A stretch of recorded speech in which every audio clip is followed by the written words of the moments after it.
Chegamos, Igano! Chegamos aqui, é feriado aqui no Brasil, é feriado aí em Israel, então, que bacana. Mais um Oi Vavoi para você, para todo mundo que está nos escutando. Chegou Oi Vavoi com o Moré agora desse lado, aqui tá coladinho em mim. Aqui desse lado do planeta, chegou mais um Oi Vavoi. E a gente começa, né, para a nossa grande comunidade estabelecida em Beersheva, estabelecida em Modi'in, estabelecida onde mais? Em Tel Aviv, estabelecida em Herzliya, Natânia, Hadera, Aco, na Kiryat Bialik, sim, tem gente, Kiryat Yam, então nem se fala, Naharia, sim, temos Naharia, Rocha Nikra, e a gente chega à direita lá, onde a gente sempre quer chegar, em Metula, onde tudo começa, onde tudo termina, neste Oi Vavoi que acabou de começar, certo? Então, mais um programa e também para toda a nossa comunidade do Brasil, cara. Sim, você de Macapá, você de Rio Branco, você de Manaus, você de Recife, você de João Pessoa, assim, massa, nossa, quanta gente tem em João Pessoa. E você lá do Sul, Porto Alegre, Recife, enfim, cara, tem muita gente escutando o Oi Vavoi, obrigado. E a gente começa com o quê? A gente começa, como sempre, falando com os nossos co-apresentadores aí de Eretz, para dizer os destaques desse programa que começa já. Então, primeiramente, chamando o nosso querido torcedor ilustre do Ramalhão, Esporte Clube Santo André, o menino que saiu de Santo André para o mundo, Melão. Fala, Melão, tudo bem? Como é que você está por aí? Tudo jóia. Primeiro, esse feriado aqui, só para dizer que agora nós estamos no meio feriado em Israel, quer dizer, no Brasil hoje é feriado, quer dizer, dia 12, né? Dia 12 é feriado. Em Israel a gente está num tempo meio que é meio feriado, que significa que tem gente que trabalha, as crianças não têm aula, é uma confusão, se você vê as crianças pela rua passeando por todos os lugares, as famílias indo viajar para cima e para baixo. É uma semana agora, essa semana de Sukkot é uma semana bem legal aqui.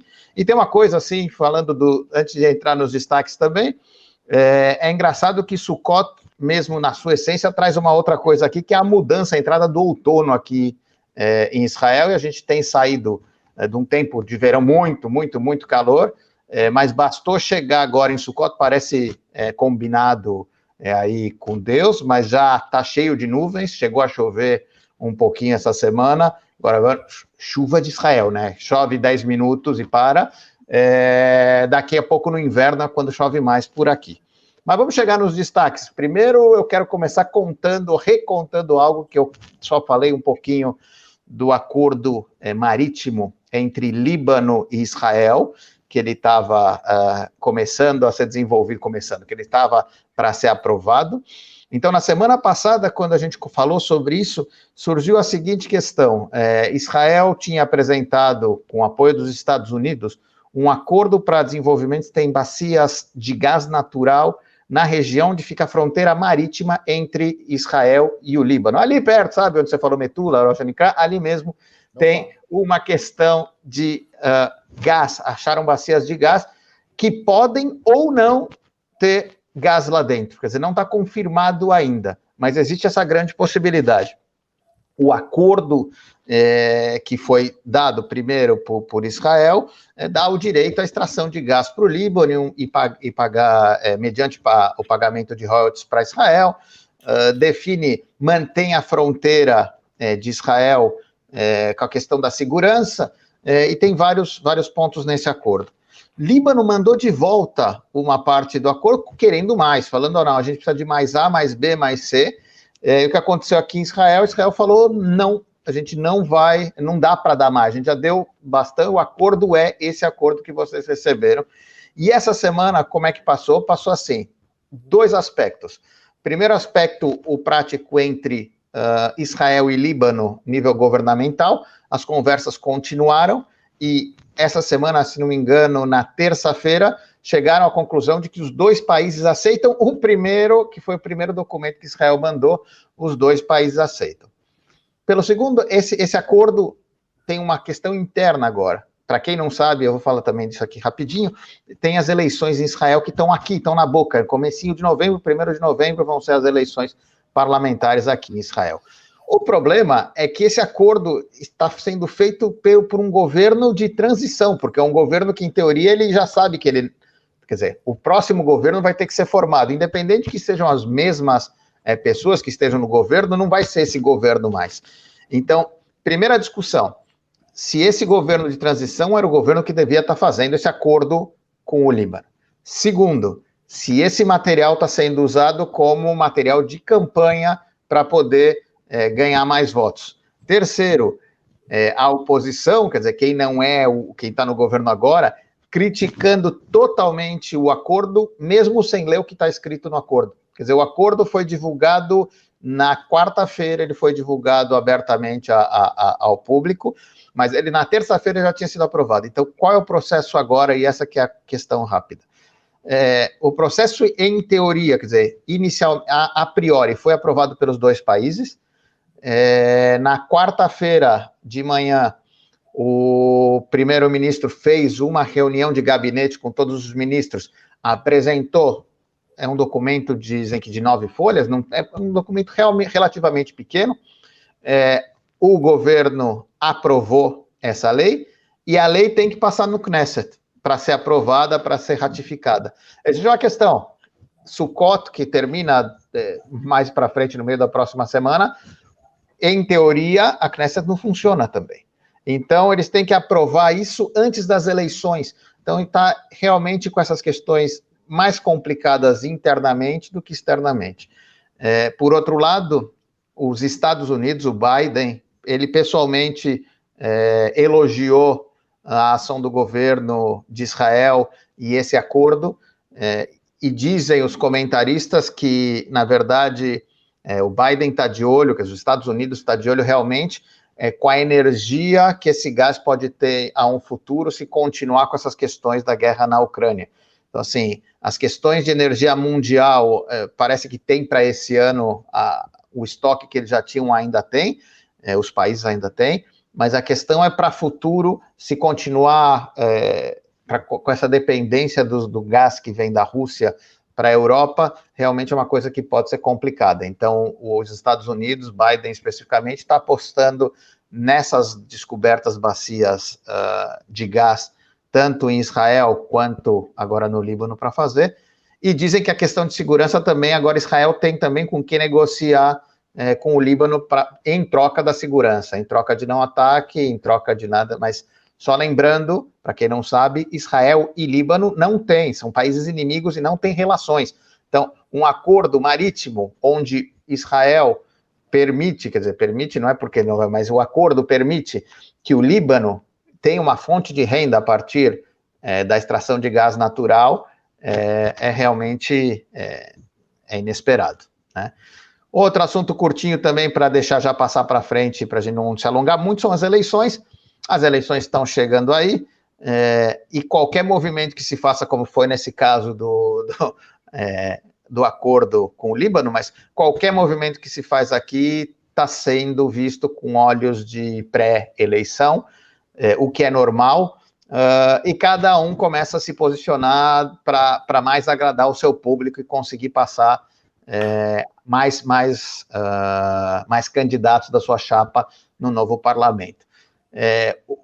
Os dois grandes blocos ainda continuam se movendo com o Likud na cabeça, ou o Lapid, que é o Yesh Atid, na cabeça, mas mais ou menos com a lógica de sim Bibi ou não Bibi, e por enquanto o bloco do Benjamin Netanyahu ainda tem um pouco mais de votos, 57, as pesquisas, pode não ser nada, mas as pesquisas dão 57 para um, 54 para outro, mas para formar governo você tem que ter no mínimo 61, o que significa que se continuar assim, é muito complicado também um governo de se formar, mas aqui em Israel tudo pode mudar a qualquer momento, então já vamos deixar mais para frente, a gente já vai falar até num próximo Evavô específico das eleições, para a gente entrar fundo no assunto.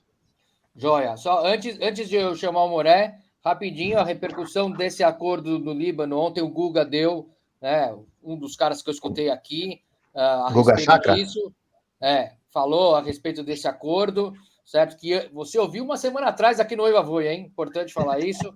E ele disse, nas palavras dele, que é o maior acordo que existe desde o acordo de paz que teve com a Jordânia, lá em 1994, enalteceu, jogou confete, falou que é muito importante e que, exatamente por tudo que você falou, por uma questão de ter dois países em guerra, tecnicamente falando, mas que é uma primeira a primeira participação ou coparticipação num acordo comercial. Então, foi isso, pelo menos isso que eu escutei aqui. E agora chamamos nosso querido Moré, que não está em Modim, por incrível que pareça, não está em Modim, não está na grande Modim, onde costuma ficar, sentado, olhando o horizonte. Ele está aqui, cara, na aclimação, cara. Acreditem ou não, está na aclimação aqui em São Paulo, mas está com a gente, mas vai falar os seus destaques direto da aclimação sobre Israel. Moré, beleza? Como é que você está? Bom dia, boa tarde, Boker Tov, Tzoraim Tovim, Erev Tov para todo mundo. Estou direto aqui da aclimação, na megalópole de São Paulo, que eu gostaria de deixar um agradecimento especial a São Paulo. Obrigado, São Paulo, por logo de cara me lembrar por que eu não moro mais no Brasil, por que eu fui embora daqui. Valeu! Bom, o que eu queria... mas tinha uma pergunta para fazer para você, Melão. Melão, a chuva que caiu aí em Israel, dá para calcular a distância entre um pingo e outro ou molhou mesmo essa vez? Não, molhou. Eu vou te falar pessoalmente, eu estava fazendo uma caminhada, eu saí para andar aqui e fechou o céu e choveu 10 minutos, mas choveu de molhar, assim. Porra, mas... Parabéns, você tomou a primeira chuva do ano aí. Coloca a voz. Bom, vou começar com um assunto não muito agradável. Em Israel, eu escrevi que aqui seria um surto terrorista. Começaram ataques terroristas esparsos aqui e ali. E há 2 dias atrás teve um ataque em Shuafat. Shuafat é um bairro de Jerusalém, um bairro árabe de Jerusalém. E neles faleceu... o pessoal do Magav, que é o Mishmeret HaGvul, são os guardiões da fronteira, e faleceu uma menina bem jovem, ela tinha 20 anos, 21, se não dizer, se chama Noah Lazar, e foi acertado um brasileiro, foi acertado na cabeça, ele está em estado grave no hospital de Belém do Pará, Chaim perdão, me escapou agora o nome. E ontem, isso foi 2 dias atrás, né? E ontem foi assassinado num checkpoint, num posto de controle, e do Baruch também foi metralhado. Ele é um imigrante de Ben-Barak que está em Israel. Ele é um imigrante brasileiro que já está há 7 anos em Israel, exato.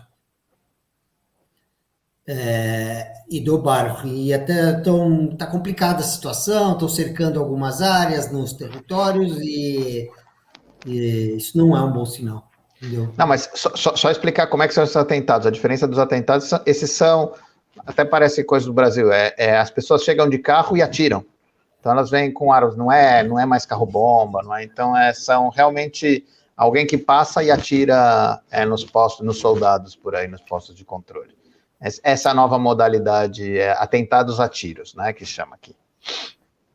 E o meu segundo destaque é para o Kanye West, rapper americano, que ele teve as contas dele no Twitter e no Facebook bloqueadas por comentários antissemitas.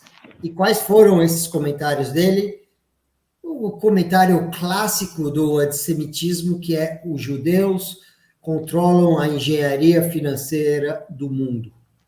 E é isso, tu vê que não precisa ir muito longe para encontrar pessoas que deveriam estar até informadas. Esse cara, como? Quão famoso ele é? Absurdamente famoso, top de linha, ia ser candidato à presidência americana. Você sabe dizer quantas pessoas ele tem, quantos seguidores ele tem? Mais ou menos? Mas, não sei dizer não. Tá bom. Bom, mas deve ter milhares aí. Bom, milhões, enfim, milhões, sem dúvida milhões. O Kanye West, milhões. E, rapidamente, um último destaque, uma lenda. A lenda da ave que voou de um ponto e morreu mais ao norte. Ela voou de Afula e morreu em Metula. São 2 cidades de Israel. Deixar tão cultuada, Metula, que a gente fala tanto, que é tudo onde termina ou começa. Essa é a razão dela ter esse nome. Muito obrigado. Voltamos ao bairro de Perdizes com Fábio Sperling. Vamos lá. O tempo urge e já continuando então o programa, muito obrigado pelos destaques, aí tudo que rolou em Eretz, os destaques dessa semana, acordos e questões, infelizmente, de terrorismo. E agora a gente vai trazer o nosso convidado da semana, para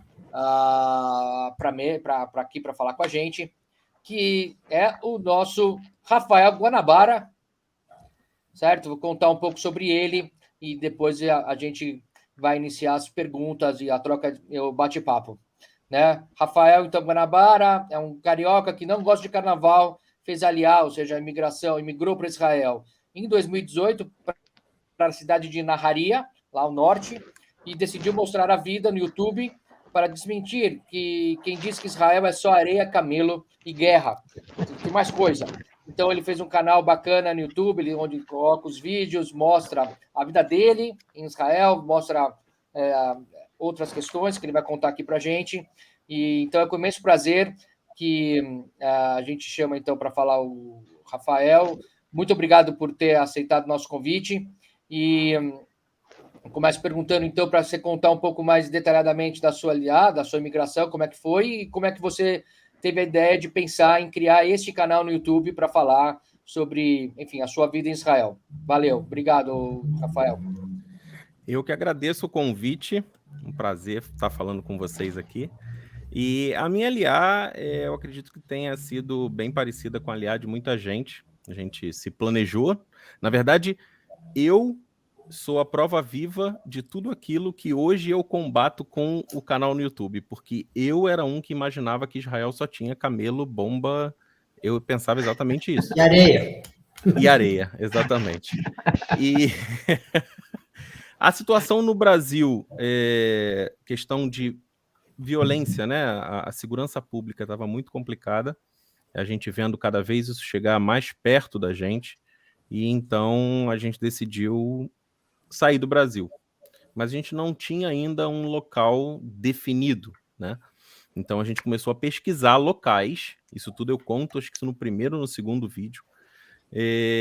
Só que cada local tinha uma dificuldade, vamos dizer assim, ou desastre natural, ou não era uma permanência definitiva. Foi aí que nessas minhas pesquisas eu achei pouquíssima coisa sobre Israel. E vi que a gente tinha direito a fazer imigração, coisa que eu também desconhecia. Então, aí veio o meu primeiro grande trabalho, que foi convencer a minha esposa a se mudar para Israel. Esse foi o mais difícil. Mas explicou, como é que você descobriu que você tinha esse direito? Então, a gente... Anota aí, hein? Oi? Anota aí como faz para convencer a esposa. Vamos lá. Não, exatamente.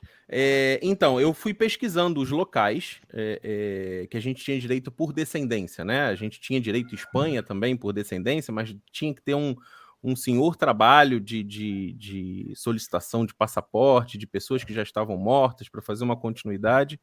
E aí eu descobri sobre a ascendência judaica, quem fosse filho, neto de judeus podia imigrar para Israel com uma ajuda, com um incentivo à absorção, uma facilidade de absorção maior.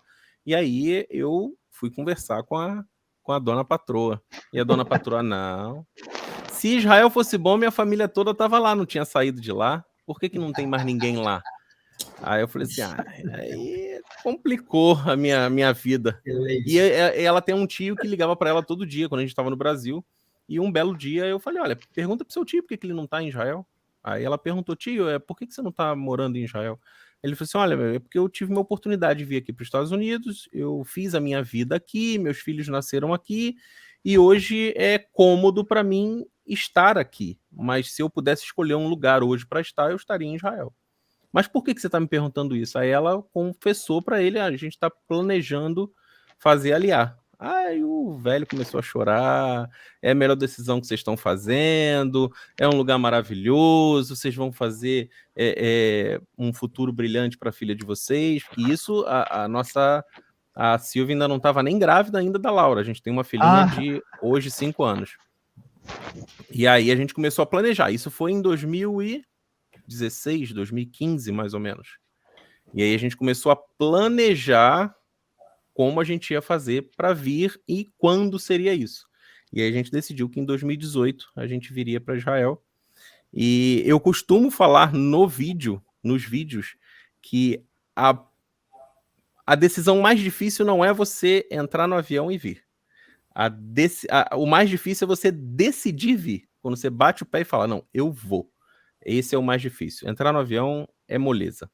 E a ideia do canal... Rapidamente.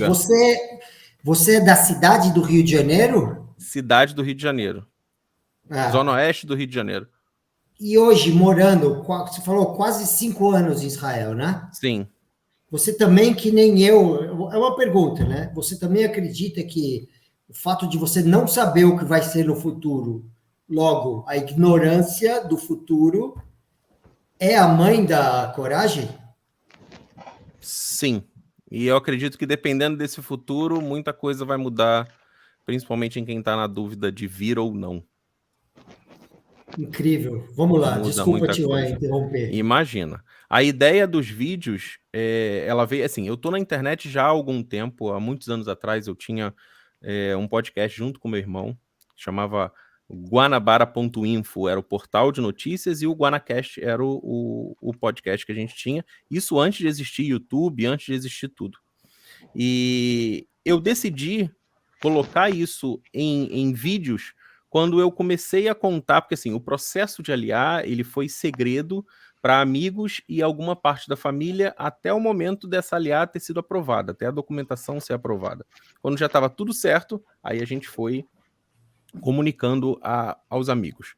E a ideia dos vídeos foi justamente quando eu ia comunicar a um amigo e o amigo virava para ele e falou assim, mas por que você está indo para a guerra? O que você vai fazer lá? Você vai trabalhar de camelo? O que você vai fazer lá em Israel? Aí eu falei assim, não, eu preciso fazer alguma coisa. E aí eu tive a ideia de contar primeiro o processo, porque não foi um trabalho fácil achar informação sobre a imigração para Israel, e muito menos achar informação de como é Israel. Muita gente, a imagem de Israel, ela foi caindo num buraco negro nos últimos anos, nas últimas décadas, e hoje... Olha aí, a agência judaica, olha aí, tem que escutar isso, cara. Não, a agência judaica já recomenda meus vídeos para quem está fazendo aliar.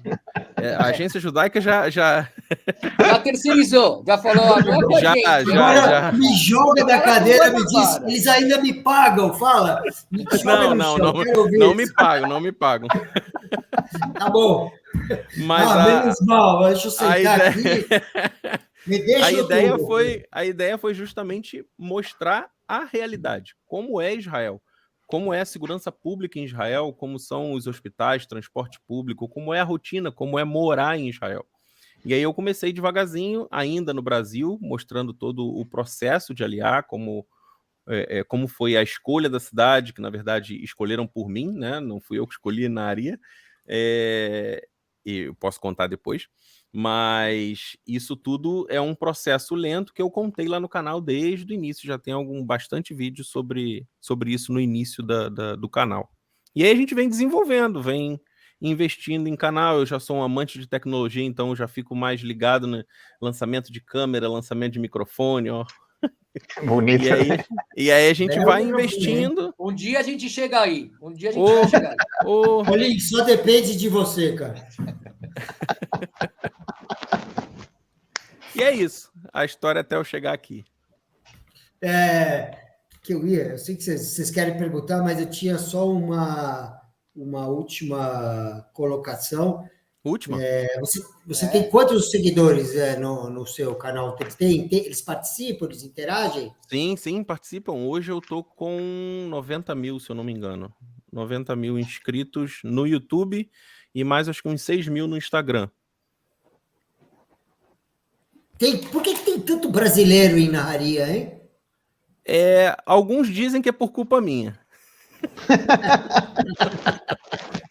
É ele, tá, ó. Não, eu já falei que para não contar o meu plano é o seguinte, quando eu montar todo o esquema para trazer todos os brasileiros para Naharia, aí quando todo mundo estiver aqui, não tiver mais ninguém para chegar, aí eu me mudo.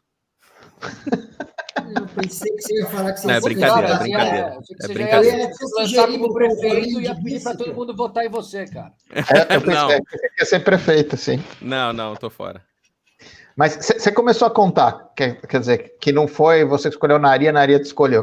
Como é que foi essa... Na verdade, a minha escolha tinha sido Ashdod. Eu já estava com amigos me esperando, já estava com praticamente emprego em Ashdod, até um dia que eu fui naquela feira que a agência judaica proporciona antes de fazer Aliá, que é o TED Aliá. Aliás, vai ser agora. Sim, dia fazendo 25, uma propagandazinha, né? 23 de outubro, aqui em São Paulo, vai ter essa feira aí. Sim, de 23 a 27, se não me engano. Você não vai me levar, Roli? A sua foto tá lá, cara. Você é um palestrante, você não tá sabendo, mas logo você vai saber. Você quer meu endereço? Vamos lá. E aí, e nada de ser aprovado, né? Eu já tinha feito a solicitação para Ashdod e nada de ser aprovado. E aí, um dos palestrantes, uma das pessoas que estavam nessa feira, era o diretor da Sornut aqui de Israel, o Fábio, que é brasileiro também, tijucano. E aí eu fui e perguntei a ele, eu falei assim, Fábio, eu tô já com o processo de Aliá aprovado, eu pedi Ashdod, mas ainda não tive resposta. E ele virou para mim e falou assim, cara, eu acho que Ashdod não está aceitando famílias, só está aceitando solteiros. Eu vou verificar isso, me manda um e-mail, eu vou verificar e já te mando as opções. Porque eu queria cidades com centro de absorção, com o Mercado Clitar. Eu queria viver essa experiência do centro de absorção. Então, ele me retornou dizendo, olha, Ashdod não tem possibilidade, não está aceitando famílias, o que eu tenho para você é ou Beersheva ou Naharia.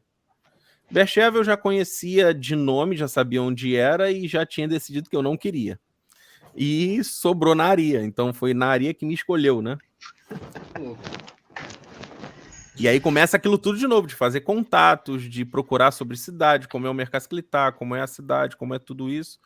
E começou só que no modo turbo, né? Porque eu já se não fosse essa informação, você ia chegar em Ashdod achando que, com a mala e cuia lá... Não. A gente recebe o ok. A gente recebe o ok e recebe o contrato do Mercado Clitar confirmando a sua vaga lá, né? Não é. Eu só iria depois da aprovação. Toda essa história, o que mais me surpreendeu foi que a Sornut respondeu o seu e-mail. Não vou mentir para você. Mas eu tenho alguns amigos que estão chegando agora para na área, está se formando. Eu não sei quantos brasileiros tem aí, mas eu acredito que não estamos falando de um número pequeno, não. São, acho que 250 ou 300 famílias, se não me engano. 200 famílias vezes 5, já estamos falando de 1.500 brasileiros, né? Tem bastante brasileiro aqui. Já dá para montar uma comunidade, né? E quantos habitantes tem na área hoje? Aproximadamente 60 mil. Bom, e o fato é que você continua no mar, né? Ashdod era no mar no sul, você foi para o mar no norte. Sim, eu queria cidade com praia. Ótimo.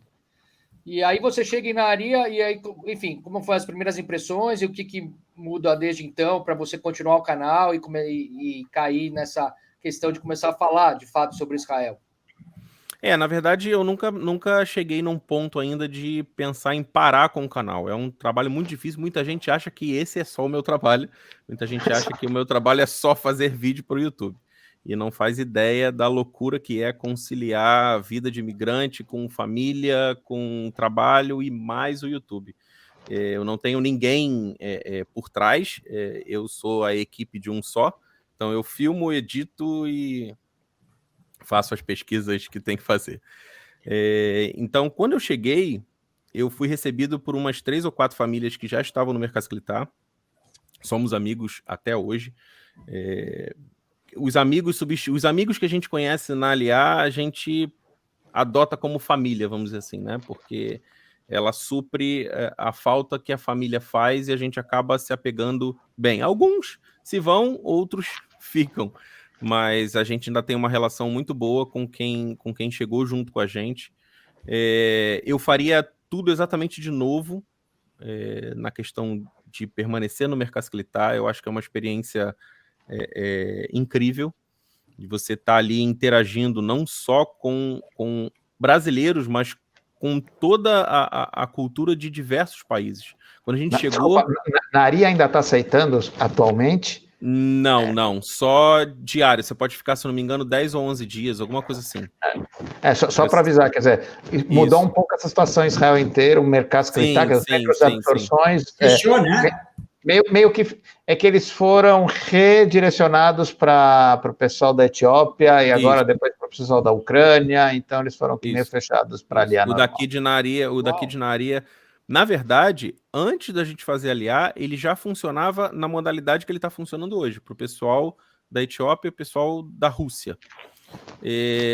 Eu fiz aliar em 2018 e ele tinha aberto 3 meses antes para aceitar novos imigrantes de outros países. Então ele tinha recém-aberto. Então ele funcionou de 2018 até ano passado, ano retrasado, se não me engano.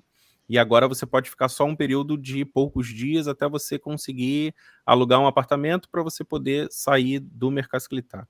Mas hoje, se tivesse a possibilidade de vir imigrando usando o Mercasclitar, eu faria exatamente da mesma forma. Quando a gente fez a imigração, tinha uma família de refugiados da Síria no Mercasclitar, de Naria. Você tem uma segunda atividade que é diferente da dos vídeos, atividade profissional, pergunto. Não, na verdade, a segunda atividade são os vídeos. São os vídeos. A pergunta é, qual a sua primeira atividade, Rafael? Bem, hoje aqui em Israel eu sou programador CNC. Eu aprendi aqui. Eu não fazia ideia do que era CNC. Tive a oportunidade de entrar numa empresa de CNC, que a gente faz peças para Rafael, para Elbit System, e hoje eu sou programador. Eu programo as peças do sistema de defesa e para o Ministério da Defesa, né? Bacana. Quantos vídeos você faz? Quantos vídeos você faz por semana? Quer dizer, é um vídeo por semana? Qual a periodicidade dos seus vídeos? Depende muito. Por exemplo, quando eu tenho um assunto que eu consigo fazer uma live, aí já é mais um vídeo. Mas geralmente são 2 vídeos por semana. Mas quando eu sento para editar vídeo mesmo, é 1 vídeo por semana. E me fala sobre quem são esses 90 mil, se você tem uma ideia, quem são a maioria das pessoas que te seguem? Brasil. Não, sim, que é Brasil, eu imagino, mas são o quê? Pessoas que simplesmente gostam de Israel? São pessoas sim, que tem pessoas... curiosidades? Como é que você juntou você acha que você juntou esse número de seguidores? Eu acho que é a galera que gosta de Israel e a galera que também tem curiosidade, mesmo aquela galera que não é muito simpática de Israel, mas tem curiosidade de saber sobre o país. Mas eu acredito que a grande maioria seja de cristãos e evangélicos do Brasil. Essa é a grande maioria. Rafael, mudando um pouquinho de assunto, alguém me contou, eu não sei quem foi, que você foi vizinho do presidente Bolsonaro. Procede essa história? Procede. Por 14 anos da minha vida. Você foi vizinho do Bolsonaro por 14 anos? Exatamente. Puxa vida, hein? E aí? Nada? Nada. Absolutamente nada. Como é que era aquela história lá que confundiu o endereço, você recebia as cartas dele? Porque era um condomínio de casas e as ruas eram o mesmo nome, só mudavam o número da rua. E a minha casa era o mesmo número da casa do Bolsonaro, que era na rua de trás. Então as minhas encomendas do correio sempre acabavam parando na casa dele por engano. Então a empregada sempre ligava e pedia para eu ir lá recolher, né? Então estava sempre ou um filho dele. Ele eu via bem pouco. porque ele estava sempre, ou estava em Brasília, ou estava na Barra, e ali depois a casa ali, quando ele se mudou para Barra da Tijuca, ele ainda mantém essa casa em Bento Ribeiro, mas era como se fosse onde ele reúne o pessoal do partido, que pelo bairro mesmo ele não fez absolutamente nada. Teve que vir outro político de um bairro vizinho para fazer alguma coisa, porque ele mesmo não Já fez falei, muita pede coisa. pro Ronaldo. O Ronaldo Fenômeno devia fazer alguma coisa. Também, Ronaldo estudou na sala do meu irmão, no Colégio Santa Mônica. Nossa.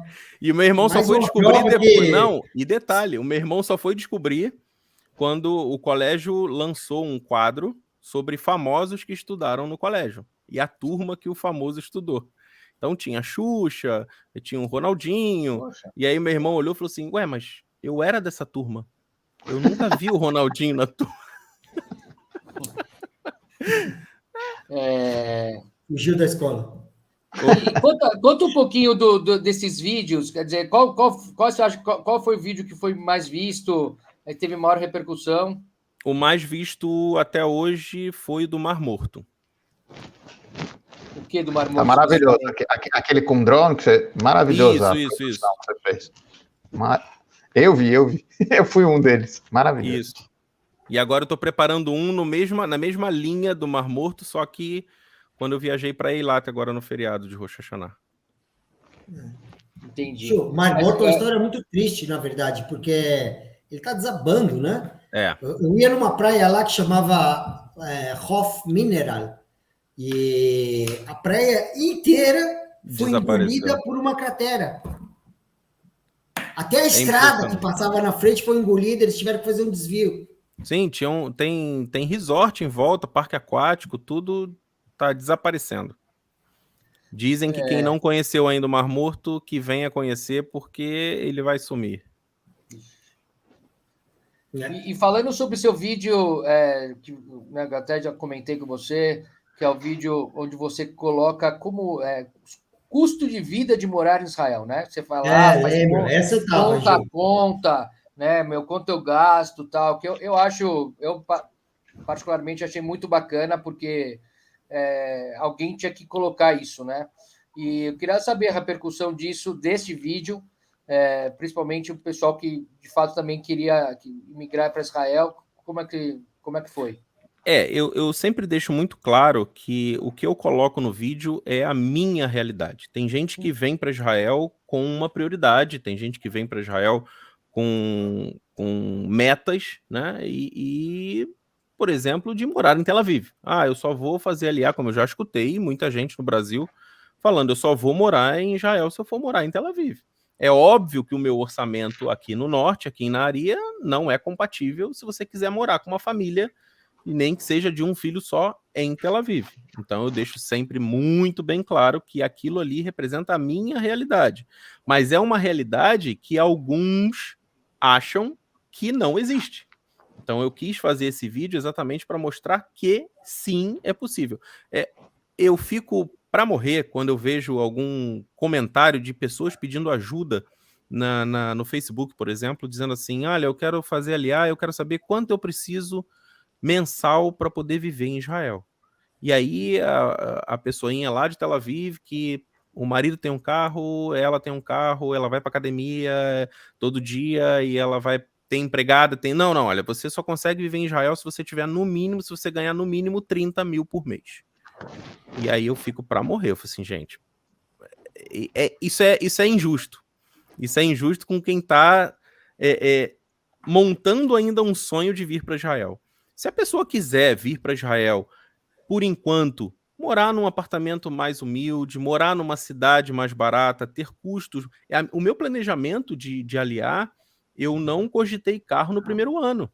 Eu não iria ter carro no primeiro ano. Aconteceu que a minha vida mudou por conta do inverno aqui de Nahariya. Muito vento, muita chuva.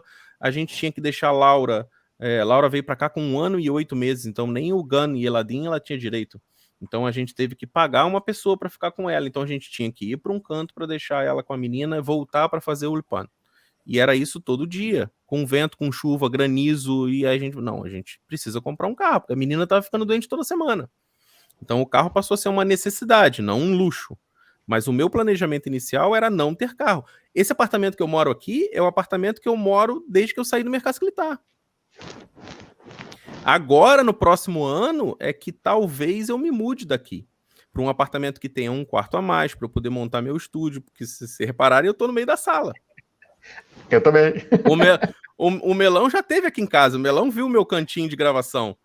Então, eu preciso de um canto, porque muitas vezes eu deixo de gravar conteúdo porque eu não tenho um canto sem incomodar minha família. Então, eu gravo muitas vezes na praia, eu gravo muitas vezes dentro do carro, quando é algum assunto urgente que eu preciso falar sem edição, eu vou para dentro do carro, eu vou para a praia, mas eu preciso de um canto para eu poder produzir conteúdo.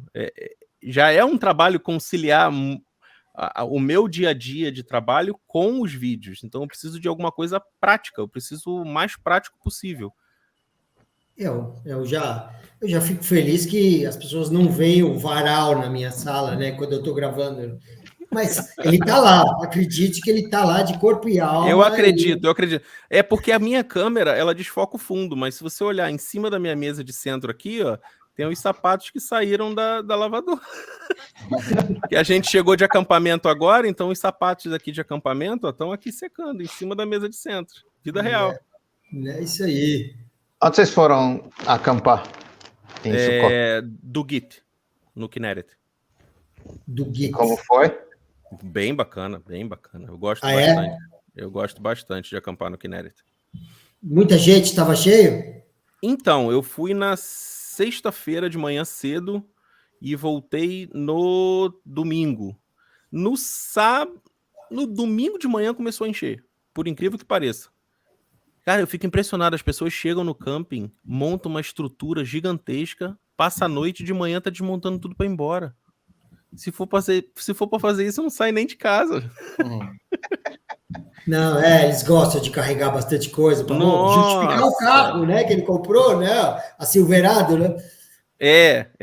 O meu eu tive que amarrar no teto, tive que comprar um rack para amarrar no teto as coisas, porque minha filha já estava sendo esmagada pelas coisas do campo dentro do carro.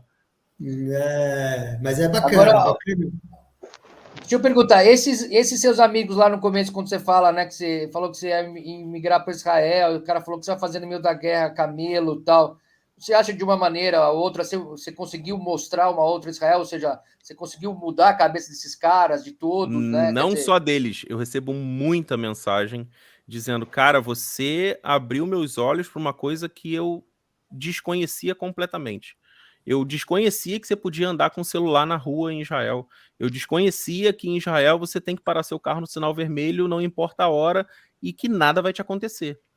Eu desconhecia que você podia sacar dinheiro 2 horas da manhã num caixa eletrônico que fica na calçada, aberto 24 horas realmente, e nada vai te acontecer. Então, isso aos poucos, eu consigo mudar. Eu já recebi mensagem de gente que era contra Israel, que falou assim, cara, Israel é completamente diferente do que eu pensava. Você conseguiu me mostrar como é Israel.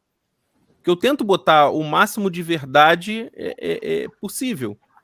Tanto da rotina quanto da situação. Eu sempre procuro manter, sempre na verdade, principalmente porque eu não dependo do meu canal do YouTube para viver, eu não dependo disso.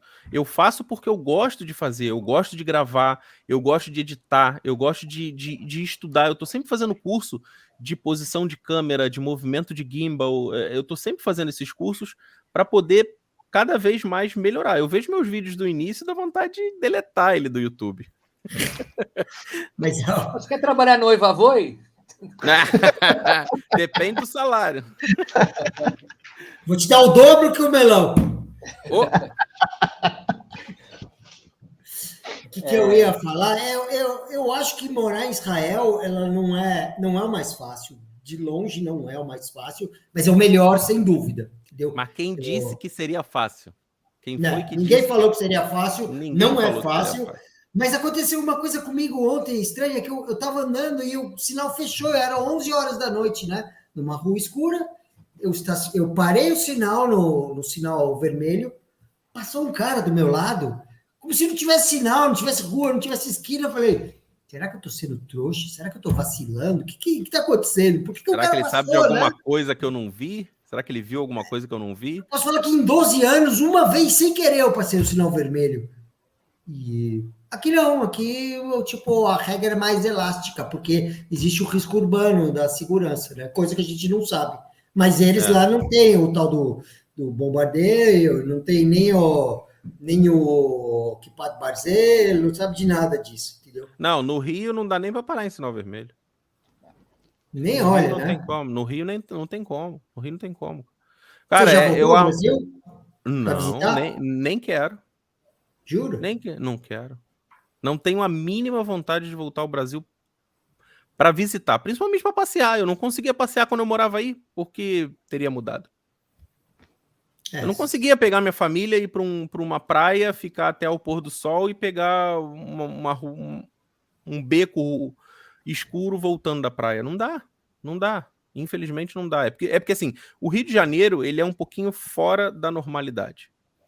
Então, quem vive a insegurança do Rio de Janeiro sabe do que eu tô falando. Cara, eu tinha medo de botar o lixo para fora na minha casa.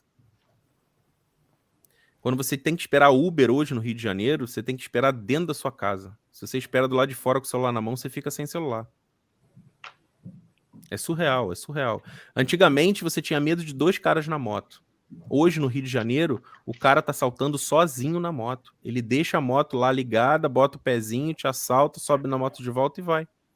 Ah, mas isso é qualidade de vida pro cara, pro assaltante também, né? Claro, porque ele diminui os custos dele, né? Para pagar um Ele não tem que ajudante. pagar mais um, ele não tem que dividir o prêmio com ninguém. É surreal, é surreal. Ele pode deixar a moto ligada também, não é? É surreal. Não, Antes da gente vir para cá, a gente abriu mão de usar o carro e usar Uber. Porque se tivesse um arrastão ou fechar a rua e tudo, minha esposa com a criança pequena, era só abrir a porta e sair. Você não tinha preocupação em ter que tirá-la da cadeirinha. Um amigo meu virou para mim e falou assim, onde você usa a cadeirinha da sua filha no carro? Eu falei assim, eu uso atrás do meu banco, que é o mais seguro. Ele, não, ali não é o mais seguro. O mais seguro é você colocar ele atrás do banco do carona. Eu falei, mas por quê? Ele, porque você só vai sair do seu carro com a sua filha no seu colo. Não saia do carro e vá abrir a porta de trás para você tirar sua filha, porque o bandido não vai esperar. Então você só vai sair do seu carro, dali do banco do motorista, você vira, pega ela no banco de trás e coloca. Eu passava a andar, quando minha esposa não estava, a cadeirinha era no banco da frente do meu lado, coisa que aqui em Israel é permitido.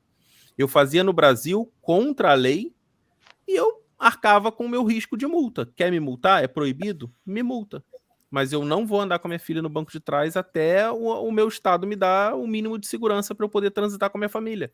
Eu não existia essa segurança. Depois da história do João Pedro, né? Nós estamos chegando com um ponto aí, a questão do tempo, como a gente já falou. Enfim, queria saber, alguém tem alguma última pergunta para o Guanabara? Eu tenho uma sobre os vídeos. Qual foi o tema que você fez, que você mesmo criando, você achou mais curioso deles, ou puder destacar um que você achou mais curioso dos temas que você trouxe sobre Israel? Curioso, eu achei o da Praia dos Religiosos. Em Tel Aviv? Na areia. Aqui na areia tem também? Tem. Eu achei o mais curioso foi essa Praia dos Religiosos com dias específicos para homens e mulheres. Isso é muito legal. Eu vou dizer o que eu achei do tsunami, achei maravilhoso. Recente agora. O de tsunami. Ele fez tem um vídeo sobre o tsunami em Naria. Qual a rota de fuga em caso de tsunami, porque a gente está aqui na falha sírio-africana, se der qualquer coisa, Israel tem risco de tsunami também, né? Mas Cesareia foi destruída por um tsunami, na época Exatamente. A última pergunta minha é assim, você teve algum reconhecimento por causa desses vídeos? Alguém te ligou para te parabenizar? Alguém que eu falo, seja de Israel, político, ou, enfim, alguma entidade, alguma coisa ou não? Olha, o meu reconhecimento, o que eu me sinto reconhecido, são essas pessoas dizendo, olha, eu não conheci Israel da forma que você está me apresentando. Eu não da forma que eu falei antes, eu não faço esperando alguma coisa em troca. É óbvio que eu monetizo meus vídeos. Eu cheguei em Israel, eu não monetizava, eu não ganhava dinheiro com os vídeos. Hoje eu já ganho dinheiro com os vídeos. Não é um dinheiro que me mantém, não mantém a minha família aqui em Israel, mas eu não vim em busca disso. E também não vim em busca de reconhecimento. O reconhecimento que eu quero é dessa galera que não conhecia Israel e passou a conhecer com os meus vídeos. Mas a Agência Judaica recomendando meus vídeos para quem está fazendo imigração, para mim, é fantástico. Joia. É fantástico. Joia. E com isso, então, a gente, encerra essa entrevista agradecendo demais ao Guanabara, ao Rafael Guanabara, pela troca, pelo bate-papo e dando parabéns, cara, né, por toda essa iniciativa, por tudo que você faz aí, muito bacana. E o Guanabara fica com a gente até o final do programa que continua com tecnologia, né, Melão? Melão vai dar a sua dica de tecnologia dessa semana. Vai lá, Melão. Vamos lá, tecnologia, vamos ligar porque a gente falou do acordo marítimo entre Líbano e Israel. Quero falar também outra coisa do mar, tecnologia que vem do mar, mas vamos fazer uma introduçãozinha. Israel tem mudado um pouco o perfil. Israel investe em muitos tipos de startups, de categorias de startups, mas uma outra que chama Climatech, ou em português Climatech, que são startups que cuidam de questões de energia, questões para evitar a mudança climática, tudo isso. E essa é uma categoria que vem crescendo muito em Israel. No ano de 2021, uma em cada 7 startups eram dessa nova categoria. E no ano de 2022, estou vendo quanto elas pegaram, elas receberam, só nos primeiros 6 meses desse ano, elas receberam mais de $1,5 bilhão de dólares essa categoria nas startups em Israel. Hoje em dia são cerca de 700 startups. Por que eu estou falando dessas startups em geral? Porque tem uma que eu quero destacar hoje, que ela chama Eco Wave Power. O nome já diz tudo. Ela é uma startup que ela desenvolve energia elétrica através do movimento das ondas do mar. Como é que funciona? De uma maneira simples, quer dizer, a tecnologia é inovadora e é efetiva. São boias que ficam no mar e cada vez que vem a onda, elas mexem um pistão e o pistão vai gerando energia e essa energia limpa não causa nenhum problema, nenhuma questão climática. Eles usam todos os materiais biodegradáveis da própria boia, do próprio material da geração de energia elétrica, mas a energia está ali, é a energia do movimento. E que essa é uma tecnologia inovadora que ganhou vários prêmios. Ela tem agora, está instalado já no porto de Yafo, ali do lado de Tel Aviv. Ela tem 10 boias que geram mais ou menos, se não me engano, 100 kW de energia elétrica. Tem em Gibraltar já, tem planejamento para ter na Espanha, Estados Unidos, etc. E tem um acordo, como chama? Um acordo of understanding, um acordo de planejamento, tem um planejamento de fazer no complexo de Pecém, no Ceará, esse tipo de tecnologia. Então, o que eu trago para vocês hoje é Eco Wave Power, vou botar lá na página do Facebook, depois vocês dão uma olhada, que é energia elétrica criada a partir do movimento das ondas do mar. Joia. E seguindo, então, hoje Dia das Crianças aqui no Brasil, o Moré tem uma música para data, né? Foi uma música escolhida a dedo aí pelo Moré. Fala, Moré. O Sérgio Finger escolheu a dedo. Feliz Dia das Crianças.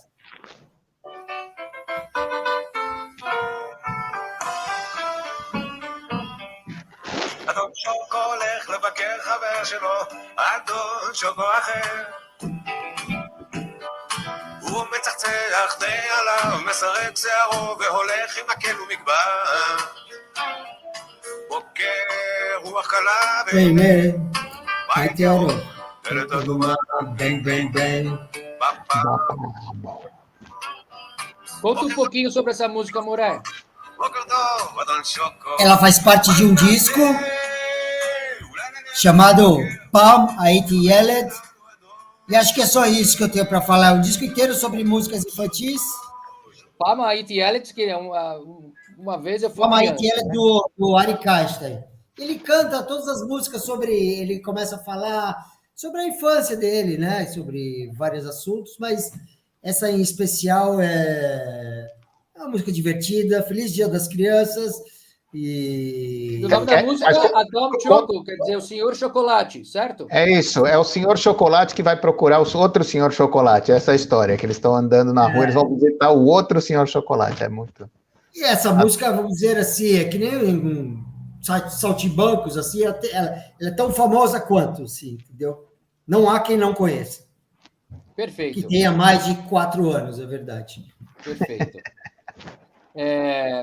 Bom, estamos chegando no final. Queria falar também as nossas queridas notícias do nosso futebol, certo? Para aproveitar esse finalzinho. Primeiro, ontem, feito histórico, maiúsculo do nosso Maccabi Haifa.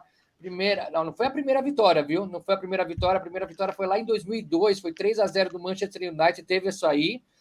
Mas ontem, outra vitória, 2-0 sobre a Juventus da Itália. Isso mostra que o Maccabi agora está no páreo para ficar em terceiro lugar do grupo. Vamos depender dos resultados. Ele está com a diferença de gols ainda pró-Juventus, mas vamos esperar até agora. Tem as 2 últimas rodadas. Se ficar em terceiro, vai disputar a Europa League, que é a segunda divisão, certo? Então vamos torcer para isso. Já o outro clube israelense, que é o Hapoel Beersheva, joga a sua vida amanhã contra o Lech da Polônia, que é da cidade de Poznan, né? O jogo de volta, se ganhar, não é o jogo de volta, dentro do grupo, né? O jogo é a 4ª rodada. Se ganhar, aí tem chance de se classificar também em segundo, né? Da Conference League, que é a 3ª divisão europeia, certo? E saiu, Moré, eu sei que você está sabendo disso, os grupos das eliminatórias para a Eurocopa 24, que nós falamos semana passada, saiu. E Israel está no grupo com Suíça, Romênia, Kosovo, Bielorrússia e Andorra, certo? Cara, tá fácil, viu? Tirando a Suíça, que vai classificar em primeiro, Israel está lutando aí de igual para igual com Romênia e Kosovo, se for o caso, porque os outros 2, para mim, são coadjuvantes.